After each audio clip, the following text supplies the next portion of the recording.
What up, YouTube? You already know Big Lou tapping back in with what it do with Big Lou and FZR2, baby, baby. Hey, check it out. This is a quick little video. Uh, so, as you can tell from that thumbnail, during the fight, the Tank Davis Hector Luis Garcia fight last Saturday night, Showtime pay-per-view bout. I went ahead and watched it fully, right? And well, before I watched it fully, I started hearing. I watched the channel Punch Boxing. I think it's called Punch Boxing. A Latino cat. He had a Raiders hat on, and he had on Teofimo Lopez Sr., right? And Teofimo Lopez Sr. was driving, and he was talking shit to the camera. You know, he was on the live stream. Uh, and so I started wondering, what the hell is he talking about, right?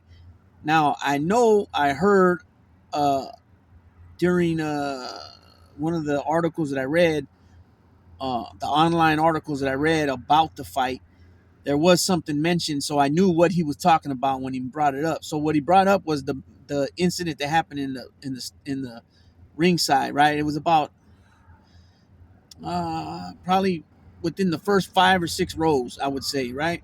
And it was involving Meek Mill was involved, Gary Russell. I'm not sure if it was Gary Russell Jr.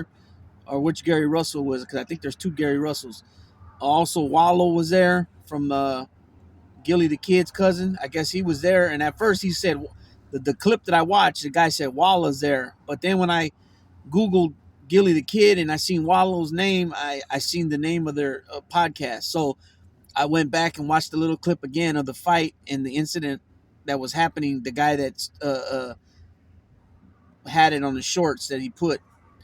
And he said Walla, and then he went ahead and said the name of their podcast, right? So then I knew that that's who it was, but he missed, like I said, he said Walla. But the guy's really real, his name, he goes by Wallow. Okay, that's Gilly the Kid from uh oh man, what's the name of that channel? Barstool, right? They're partnering up with Barstool, right? So once I heard the name, then I knew that was Wallow. So Wallow's the one, the cousin of Gilly the Kid. Gilly the Kid was a rapper, right, from Philly. He started a little clique. I forgot the name of it now. Uh, and Wallow was doing time. He did like 20 years in the feds, I think. So, anyways, back to what I was getting to. So, for whatever reason, the scuffle that happened in the seats, the ref went ahead and stopped the fight, and he stopped it for some I would say a substantial amount of time, right? Over 6 minutes. Uh, it wasn't like, okay, so these guys, nothing went to the ring, right?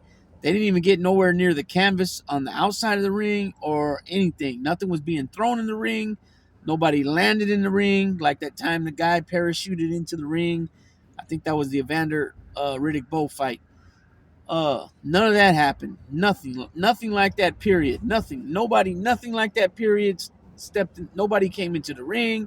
Again, like I said, nobody threw nothing. Nobody bothered the trainers on the side. Nothing. I don't understand why the ref stopped the fight for. First of all, I don't understand why he stopped the fight. Second of all, I don't understand why he stopped it for so long. 6 minutes. I mean, you're talking about two full rounds. I mean, excuse me, two two full rounds, 3 minute rounds, right? Of of of the fighters being able to rest. Now, the reason I say that is because up until that point, Tank Davis was missing a lot of shots, a lot of uppercuts, a lot of hooks. He was, doing a lot of reaching out. He was missing a lot of shots. And I'll keep it real. Hector Luis Garcia was tagging. He was getting his money, man. It was not so much that it was hurting Tank, but he was tagging him. You know what I'm saying? And then when I went back and watched the score, the scorecard, the CBS scorecard, uh, out the first 5 or 6 rounds, it was like Tank was up 4-2, I think it was, if I remember right, which I didn't really agree with. I think it was more Garcia was ahead more. By the 6th round, I think it was more like 4-2 him. You know what I'm saying? Or maybe even 5-1 him, to be honest. He was tagging him. And then I did notice too, after hearing this from Fimo Lopez Sr., I watched closely and I did see uh, uh, Tank catch him one behind the head. But I I can't say that he did that purposely. I don't believe he did it purposely, but still, at some point, the ref should have still stopped it and gave him a warning. You know what I'm saying? But uh, I think it was Showtime said Showbiz, excuse me, not Showtime. Showbiz said that when somebody's talking about they can't see, it's nothing about being hit in the eye. It's your brain. So, your brain's fucked up. It's all discombobulated, right? So if he got tagged in the back of the ear, like it looked like he got in the back of the head, excuse me, behind the ear, he took a couple shots. One for sure looked clear to me. The other one, could have been, but nonetheless, that's what that type of complaint that he gave. I can't see. It's not about getting tagged in the eye. It's about his brain was fucking, you know what I mean, from taking a hard shot.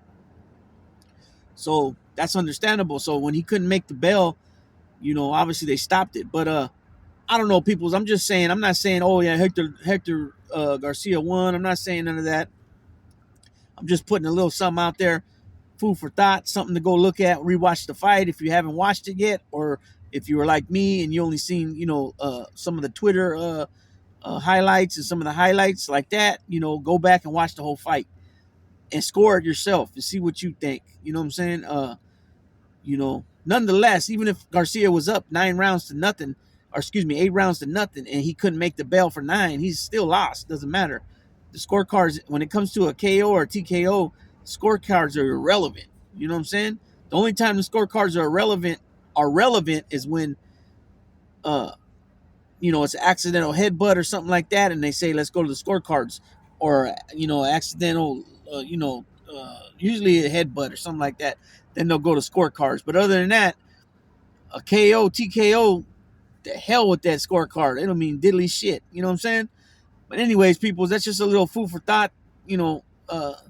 Just wanted to tap in with a little something because I haven't tapped in a few days. I'll be honest, I just ain't feeling it. I wasn't feeling it those days. And so I didn't drop nothing. I'll be honest with you guys. Some days I just ain't got it. You know what I'm saying? Other days I want to drop 10, 15 videos. You know what I'm saying? It just, and when it comes to the content I drop, it's just however I feel that day, that moment when I'm ready to do a video. If I want to come with some boxing, I come with boxing. Want to come with some baseball, I come with some baseball. If I want to come with some prison shit, I come with prison shit. If I want to talk about some mob shit, I'll talk some mob shit. If I want to talk, some prison reform and how shit's fucked up, or I want to let you guys know about how, the canteen runs, or what's special conditions of parole, or anything like that, then that's how I do it. You know what I mean? That's why I always, when I describe the channel, I always say it's a wide variety of topics, and some collabing with other channels, because I have collab with other channels, not only here on What to Do with Big Lou, but also on the No Fly Zone. You know what I mean?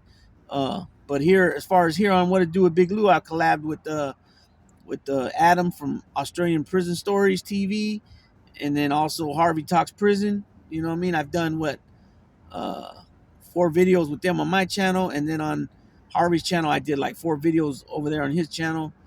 I done something with Luke GTV. I did a video with him. You know what I mean? So it is what it is. I'm definitely going to reach out to more people. Don't get me wrong, people. I've reached out to a lot of people, man. It's just they don't get back to me. They'll beat around the bush. Either they won't even answer me back, or they'll just beat around the bush and they'll continue with the conversation, but they won't answer. As far as like, I don't just be like, hey, you want to come on? No, it's like, hey, I'll let them know a little something about me, my past or whatever, and then I'll tell them what the message is that I'm trying to push, and then and I'll tell them a little bit about my history, and then I'll leave it up to them. I said, hey, maybe in the future, if possible, we could do some collabing or something like that. And like I said, a lot of these cats don't even get back to me, or they beat around the bush, and they'll just talk about, oh yeah, but this and that and this, but they won't say yay or nay. You feel me? Which I don't know why. It's not like I'm saying, hey, if you say no, I'm gonna blow up your house or something like that. You know what I mean? But it is what it is, peoples. I just wanted to drop a little video about a little something in the boxing ring. You feel me? And it looks like I'll be dropping a video later, but it looks like one time Keith Thurman and the Truth Earl Spence are gonna get it on. That's what it seems like. I'm gonna go ahead and look into it, and then whatever I find, I'll drop it. That being said, Big Lou tapping on out.